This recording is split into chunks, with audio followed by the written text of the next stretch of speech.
Sifter for the ear. News, interviews, reviews, cinema, TV, streaming. Action. Hi, y'all. This is Jerry Williams, a.k.a. TV Jerry. While I was on vacation, the Virginia Film Office announced that a new movie is being shot here. The Ice at the Bottom of the World is based on Virginia author Mark Richards' collection of short stories about a captain who returns to his Chesapeake Bay island home after 35 years at sea. James C.E. Burke directs from a script by Mark Richard, whose The Good Lord Bird was shot in Virginia. The cast includes Oscar nominee Virginia Madsen, Jake Weber, and Will Patton. Filming will begin this fall throughout the coastal and Chesapeake Bay regions. Powwows were, for a long time, illegal. Like, Native folks, like, practicing our culture was, like, literally, like, outlawed in this country until, like, the late 1970s. So, like, really not that long ago. That was today's guest, Joey Clift, talking about powwows, which I had no idea were illegal until the 70s. His film, Pow, is an animated short about a young Native kid trying to charge his video game at a powwow. He's one of the featured directors at this year's Pocahontas Reframed Film Festival that presents projects from indigenous filmmakers from all over the world. It's running this year from November 20th through 23rd. Joey Clift is a Los Angeles-based comedian, TV writer, director, and Emmy-nominated producer and member of the Cowlitz Indian tribe. We'll talk about the unique aspects of the film, plus being a writer-comic in L.A. Sifter Review of the Week. Death by Lightning on Netflix. The only thing most people know about our 20th president, James Garfield, is that he was assassinated while in office. This series establishes his political significance while offering insight into the man who killed him, played by Matthew Macfadyen. Michael Shannon effectively plays Garfield as the modest but principled man who stood up against corruption in the government. Meanwhile, Macfadyen gives his character a shameless devotion that bordered on stalker. Nick Offerman adds a unique perspective as the man who became vice president. Mike Makowski has created a world with interesting period insights and enjoyable performances. Perhaps his greatest gift is brevity. Instead of the usual bloated 10-episode series, this one has a brisk pace and a limited 4 episodes. In some ways, this echoes the modern obsession with true crime dramas, but it also offers a fascinating history lesson. I gave Death by Lightning 4 out of 5 stars. You got that radio voice on, I can tell, getting close to you. Oh, yeah. Funny story. This is how my voice started sounding at like 13 years old. I was literally, really? yeah. It's like my voice sounded like this. And then like spring break happened. And then when it came back from spring break, I sounded like this. So, cool. Well, it's working. So, Joey Clift, welcome to Sifter for the Ear. First of all, I have to ask you, the Cowlitz Indian tribe, where is that? I'm a member of the Cowlitz Indian tribe. We're based out of like southern Washington state, kind of northern Oregon is our Aboriginal territory, like around Mount St. Helens in Washington. And I grew up on the Tulalip Reservation, which is about 45 minutes north of Seattle on I-5. And so how did you get into storytelling? My story is kind of a windy one. Growing up, I loved shows like The Simpsons, Family Guy, and things like that. But because I didn't see any Native American comedians on TV, I just didn't think I was like allowed to work in comedy. Right. So instead, I went to school for what to me felt like the next best thing, and it was to be a small market TV weather guy. Oh, really? Okay. Yeah. Like a regular, like Al Roker was the dream I was chasing, you know. Right. And then, fortunately, when I was in college, a bunch of my professors pulled me aside and just said, "Hey, you know, you could just work in comedy, right?" And I was like, "What? That's crazy." So I crazy. moved to Los Angeles, dove into comedy with both feet, working my way up through the comedy theater system, like the Upright Citizens Brigade, Second City, and stuff like that. And then made my way writing for a lot of kids' TV shows like Spirit Rangers, Paw Patrol, Coco Melon, Molly Denali, and things like that. So how did you get into making film? I mean, I know you were working at the TV networks. I guess that kind of was your entree? I would say so I've never actually been asked that question. So the high school that I went to, we had a really great student-run TV station. We had cameras, we had edit bays, and that I think just like made me really fall in love with just the process of like, you know, making things and being on camera and making dumb little videos for my like friends in class to laugh at. And then when I went to college. And where'd you go to college? Washington State University, okay. Specifically the Edward R. Murrow College of Communication. And, oh, cool. Okay. The WSU had a really great college TV station. It's, I think, one of the best in the country, and it's entirely student run. And that just gave me access to like, you know, cameras I could never afford on the reservation I grew up on, like edit bays, studios, and I just kept making things sort of as an avenue to like make myself and the people around me laugh. And then that just kind of escalated to, you know, I moved to LA and started making sketch comedy videos for the internet, like, you know, things you see on Saturday Night Live and stuff like that. And then eventually that led way into, storytelling and making narrative films and that kind of thing. Now, Powwow is not your first short, so why did you choose this one to be the one to showcase at the festival? I've made a couple of short films at this point, and Pocahontas Reframed has done such a great job of supporting my work over the years. They screened my first animated short film back in, I want to say 2018, 2019, which has a very long name. I'm going to say it. It's Telling People You're Native American When You're Not Native is a lot like telling a bear you're a bear when you're not a bear. The title is 24 words long. It's way too long. Longer than the short itself, right? Oh, yeah, truly, true. Oh, yeah, the short is 2 minutes. So basically, that basically spiraled out into a digital series I released with Comedy Central, like a 5-episode digital series. Footnote. That series was called Go Native, and I'll have a link on the webpage for this show at tvjerry.com. And then I've made a couple of other films that I've screened as part of this festival over the years. And this film, I think, for me is like Pow is a culmination of, I would say, like really my past, 15 years of living in Los Angeles and working in the entertainment industry, but also my past, entire life. Growing up, the film is about a young native kid trying to find a place to charge their, video game console at a powwow. And I was that kid when I was, 8, 9, 10 years old. My mom dragged me to powwows and I sat in the bleachers and played Game Boy. And, I, growing up, loved shows like The Simpsons, but I never really saw like native kids being able to be as like funny as Bart Simpson on TV. The only time I ever saw us was like the Charlie Brown Thanksgiving special, Yeah.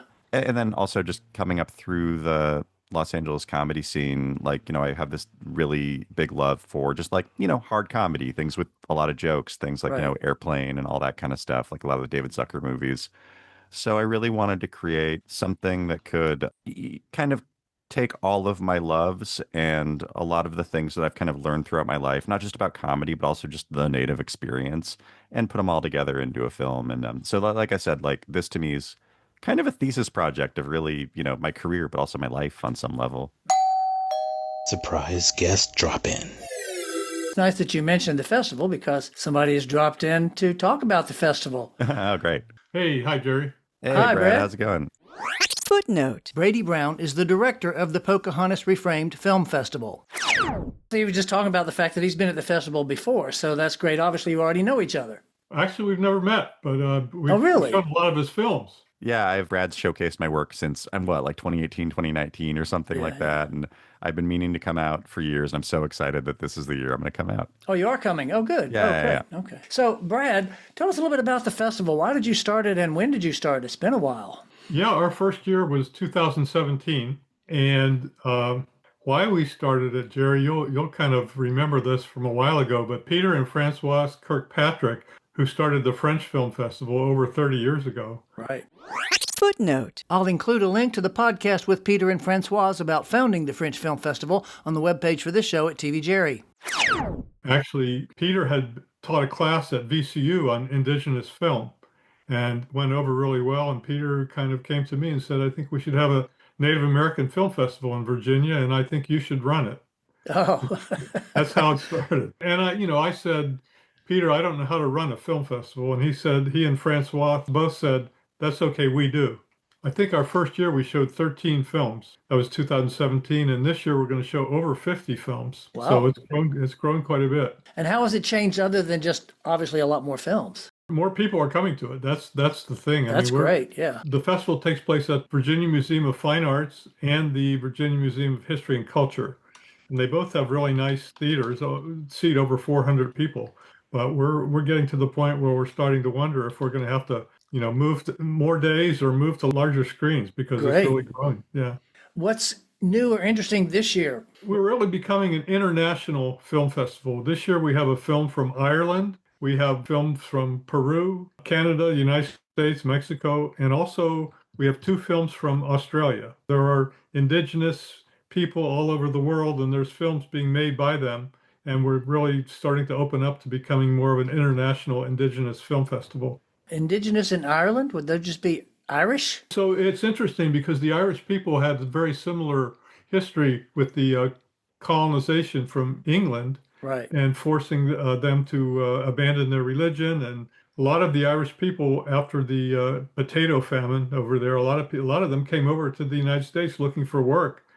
And unfortunately, many of them joined the military and, the Union. and fought against the Native Americans. And so there's kind of this really interesting relationship between the Irish people and the Native Americans. And that's what the film, it's a documentary that kind of outlines all of that. Now, I've got two of you here. Both of you would be able to answer this question for me and tell me which you prefer. Native Americans, Indigenous. I like First Nations, which is what they use in Canada. Do y'all have a preference, or is there one that you think is correct? A lot of different people use a lot of different terms. If you want to be the most accurate, it's like call somebody by their tribal affiliation, like I'm Cowlitz. But there's also 574 tribes in the United States, hundreds more at the state level. I'm not expecting everybody to memorize every tribe. The one that I use the most colloquially is like Native. It's short for Native American, but a lot of Native folks don't like Native American because the association with America, and we were here before that. The way that a friend of mine described it is Native is what you use if you're cool, Indigenous is what you use if you're woke, so there's a lot of different ways to describe it. But yeah, those are usually the two that I go by is Native or Indigenous. And Indian if you're just out of it completely, right? The section of the United States government that deals with Native people is called the Bureau of Indian Affairs. Like my tribe's official name is the Cowlitz Indian Tribe. But I think it's one that like older folks use, and that you'll hear that on reses a lot. Like Native folks will call each other Indian a lot. I think it's kind of being like phased out a little bit as a term just because it's confusing because Indian means two different continents now. Yeah, yeah. Brad, what do you think? I would agree with that. The museum up in D.C. is the National Museum of the American Indian. I'm a member of the Pamunkey Indian tribe here in Virginia. It really doesn't matter to me. Just make sure you call us, Yeah. That's fair. Right. Well, Brad, I want to thank you for dropping in. I'm glad we could finally get you on the show. I'll be sure to have a link, of course, on the webpage for the festival. What are the dates? Yeah, the dates are November 20th through the 23rd, and that's the weekend before Thanksgiving. The festival is always the weekend before Thanksgiving. Oh, okay. And Joey, it'll be good to see you, Joey, to meet you finally. Yeah, I'm so excited to come out. I just booked my flight earlier. I'm flying in on a red eye the day beforehand. Oh, so Lord, okay. I'm going to be tired, but I'm going to be excited to be there. There you go. Great. Well, thank you, Brad, for dropping in, and good luck with the festival this year. Thank you. Thanks, Jerry. Awesome. Thanks for having us. See you guys. So let's go back to Powwow a little bit. Now, I noticed it's an interesting little stylistic thing that it starts out before they go to the powwow in, I guess you call that 8-bit animation. And then once they go into the powwow, it's more contemporary, more high-res resolution. What was the thought behind that? Yeah, Powwow has a couple of different animation styles in it. So the film starts in sort of a 16-bit Super Nintendo animation style, inspired by just like the Super Nintendo games that I played as a kid in the 90s. Then after that, the majority of the film takes place in this really vibrant watercolor space, which is, it's kind of the animation that like a lot of us saw growing up on like Saturday morning cartoons and stuff like that. And then near the end of the film, we see a flashback sequence that's done in the style of like ledger art, which is this Plains native art style that is from the 1800s. Basically, when the U.S. Army forcibly relocated tribes onto reservations, the only paper that these native folks had was like military ledgers left behind with like military notes written in them. Huh. So they drew like their own art on top of these military notes, like literally using like art to heal their trauma in a really real way. So I thought that would be a really cool thing to bring in to show, this very layered character's background. And the way that I look at those three animation styles is it's perspectives. So like the intro that we see is very, video gamey, and that's supposed to represent Jake, the young native kid's perspective of how he sees the world. And then the powwow being in this like really cool, vibrant style is like how Jake's parents view powwow culture. Okay. And then the ledger art's how the grandmother character views her culture, which is just this very like nuanced and layered thing. Interesting. Now, I did notice in the video game he was playing, the villain was a pilgrim. Yeah. That was like, so specifically, I went for, if you're familiar with the video game series Super Mario Brothers, there are these little villains called Goombas that like basically are like, they're like a mushroom with legs coming out of the bottom. Right. So I thought it'd be really funny if it was that, but a pilgrim hat. Yeah, a lot of people ask me about that. That just made me laugh as a choice. Yeah, it's great. Yeah. Considering the history with the natives and the pilgrims. Yeah, it's like I think that there is something to be read about like even in the kid's video game, his like, his history is in front of him. There's a statement in there, sacred wind use only. What does that mean? There's a moment in the film where you see a close up of kind of like, like a stereotype sacred, just like native man, long blowing hair. You hear a flute, you hear like an eagle screech. It's sort of like playing with the trope of how Native people are perceived in media. Behind him is this amazing, beautiful, like, like landscape. And then we zoom out and we see that the landscape is just like duct taped to the wall and there's Right, like right, a fan that's blowing his hair. right. Growing up really loving The Simpsons, if two characters were having a conversation and they were, in a park where there were a bunch of businesses behind them, like a strip mall, every business would have some funny, weird name Believe you'd me, I see for know. half a second. Yeah, I still watch The Simpsons every week, and you have to watch it nowadays, especially with a remote control to pause it, because every time, like you say, there's a bunch of stores or something you got to stop because every one of them is hilarious. Oh, yeah, yeah. So that was just kind of like a nod to that kind of thing of just like a little joke of like this powwow drummer has a box fan set up specifically to blow his hair majestically. Right, right. I guess the whole point of this is to support powwows. The kid obviously doesn't want to go, and that kind of reflected you.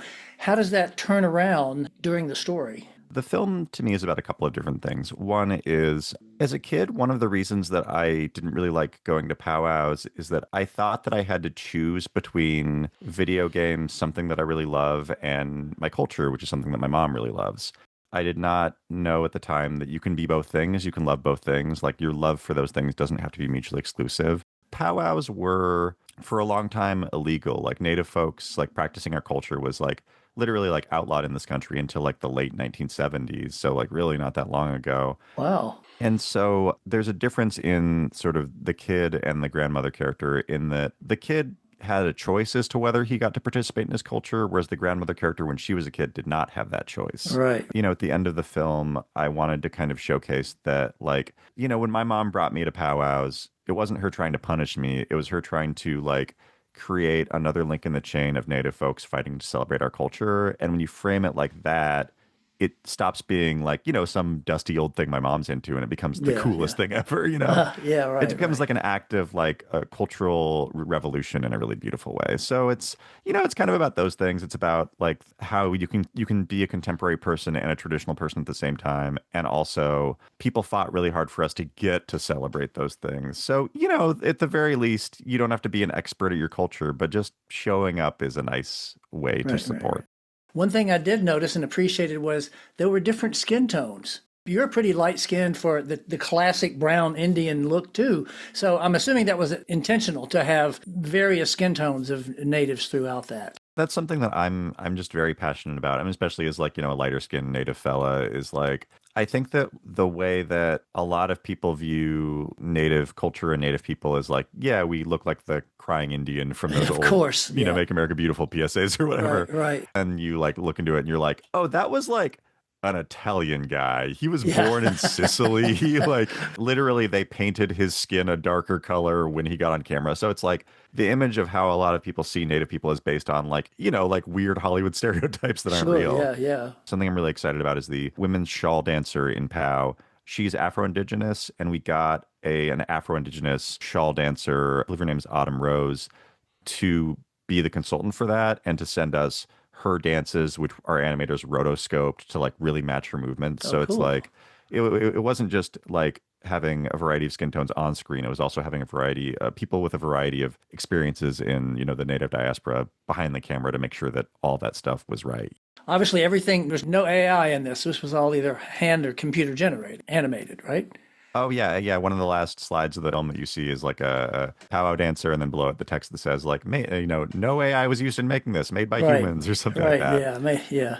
I guess that especially now with AI being something that a lot of people are interested in dabbling with, it's like the reason that I got into this as a career is that I love working with other people. Like I love working with a big group of people together on a project that you're really excited and passionate about.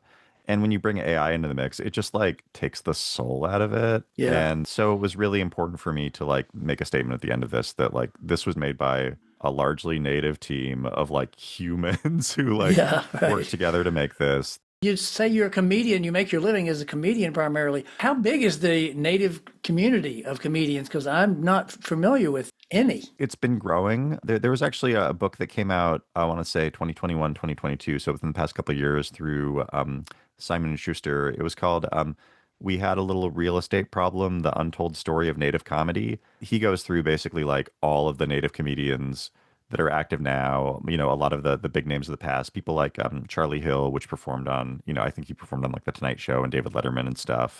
In 2018, I put together a showcase of Native comedians at a big comedy theater in Los Angeles.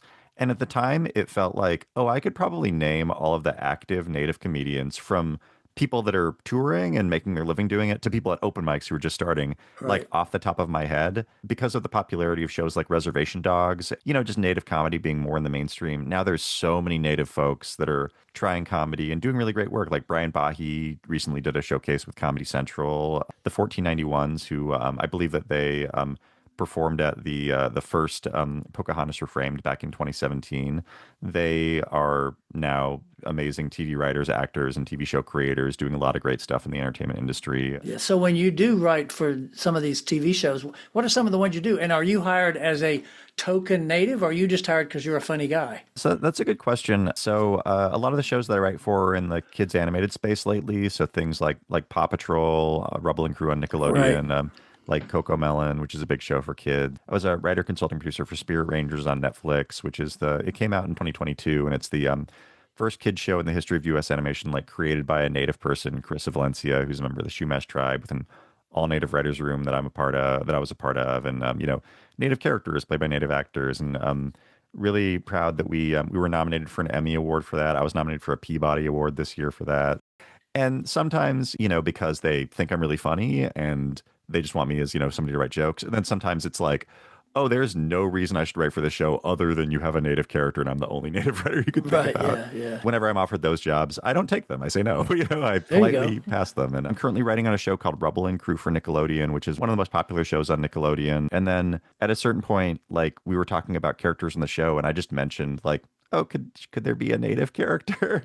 Yeah. And they were like, yeah, there could be, and you should write it. And like, I worked with them, to craft this character that's like based on my tribe. And that to me is an example of like, oh, I was hired as just a comedy writer and respected as a comedy writer. But then, as we got down the path, they felt comfortable enough with me and I felt comfortable enough with them to, pitch a native character for the show. And then we brought in like a member of my tribe to consult on it. So like that for me is kind of the ideal experience. Do you have one joke that you're proudest of, whether it's in your stand-up or something you've written? This is a short one that I open my stand-up sets with sometimes. I refer to myself as a reservation mullet. I'm business in the front, powwow in the back. There you go. And do you have any feature plans? Yeah, I would love to make POW as a feature. Animation is expensive. So like, Yeah. So if you or anybody listening has, a couple $1 million you're willing to let me use to make a POW feature, I would love to. It's not something that I'm like, working on tomorrow or whatever, but it's something I would love to do in the future, of course. Great. Now, one question I always like to ask everybody, when you're not working on your own shows, writing for other people, what are you watching? What have you been watching lately? I've been a bad watcher of TV this year just because I've been traveling so much with POW. Like, I think that by the end of the year, I'll be on 50 flights. Like, Wow. Yeah, it's too much. It's too much. Yeah. I really loved the most recent season of Severance was so good. Yeah, I like Ghosts on CBS is super funny. I have a bunch of friends who work on that show. Yeah, of course, The Simpsons, Family Guy. As far as movies go, like, K-pop Demon Hunter is so good. Even if I'm not like a big K-pop fan, it's like, oh, it's incredible. It's such a good movie, And then I'm really excited, just as a gamer dork, I'm really excited about the new season of Fallout, which is coming out in December. Oh, I should shout out, the new Naked Gun is so good. If you've Oh yeah, seen it is. it. Yeah, It's that's your so kind of funny. thing. Yeah, so many Yeah, a gag it's a minute. so funny. Yeah. Yeah, it was. yeah. It's like, it's truly like, I just, especially like living in Los Angeles and being in the comedy scene, I went to that with like a dozen of my comedian friends, and we were like so excited to see like a major motion picture comedy. And watch all those credits with all the gags in the credits too, even. Oh yeah, like dressing, ranch, ketchup. Yeah. It's just Netflix password was one of the credits. yeah, which probably works. That's probably a real Netflix password. Yeah. And North and North, you haven't seen? You familiar with that? No, I've not heard of it. I just haven't had a chance to see It's actually a lot of fun. It's indigenous natives from Canada. Oh, I've heard such great things about it. Yeah, that's also on my list of like, I hear it's so good. I hear it's so funny. I just haven't had a chance to It's watch a sweet it. little show. And Sterling's new show, Yeah, The Lowdown. Yeah. Lowdown. I'm really excited. Like, these are all things where it's like, oh, I know it's good. And I Yeah, feel bad yeah. with The Lowdown just because I'm like friends with a lot of those people. It's Sure. like, oh, I want to support my friend's thing, but I'm just so busy. Well, Joey, this has been great. The film was delightful fun, and I'm sure everybody will enjoy seeing that and your other films at the festival. And thanks again for being on the show. Oh yeah, for sure. And I should do a quick shout out. Pow, we just qualified for the Academy Awards in the Best Animated Short category. Oh, So wow. that doesn't mean we're nominated. We're just like it's like two more steps and then we're nominated. But like we're at the point where you can vote if you want us to be nominated. Oh, cool. So if you're an Oscar listener, listen to this, please vote for Pow. And then right now we're going through film festivals and we're not widely available for release, but we're going to be released through this really great indigenous streaming platform called FNX. It's totally free on Monday, November 24th. So if you want to watch Pow, definitely check out FNX and you can watch it in the next couple weeks. Cool. Great. All right. Good deal. Thank you so much. Awesome. Thanks, Jerry. Appreciate it. That was Joey Clift talking about his animated short Pal, which will be screening at this year's Pocahontas Reframed Film Festival, November 20th through 23rd. The festival presents projects from indigenous filmmakers from all over the world, and I'll have a link to it and to Joey's website on the webpage for this show at tvjerry.com. Coming soon. In theaters. The Running Man. Glenn Powell takes the lead role in this update of the 1987 film about a man who's in a contest where he's pursued by killers all over the world. Directed by Edgar Wright. Now you see me, now you don't. This is the third installment about the gang of illusionists who take on a diamond heist. Keeper Yet. A romantic trip to a secluded cabin turns sinister. Of course. King Ivory, a police drama about fentanyl trafficking in Tulsa, starring James Badge Dale and Ben Foster. The Carpenter's Son. Nicolas Cage plays the carpenter in this biblical horror film, and his son just happens to be named Jesus. Muzzle, City of Wolves. A police officer's peaceful life is shattered when a gang brutally attacks his family. He gets a new canine partner and seeks revenge, starring Aaron Eckhart. Wicked for Good. The Wicked sequel is having an Amazon Prime early screenings next week. TV and streaming.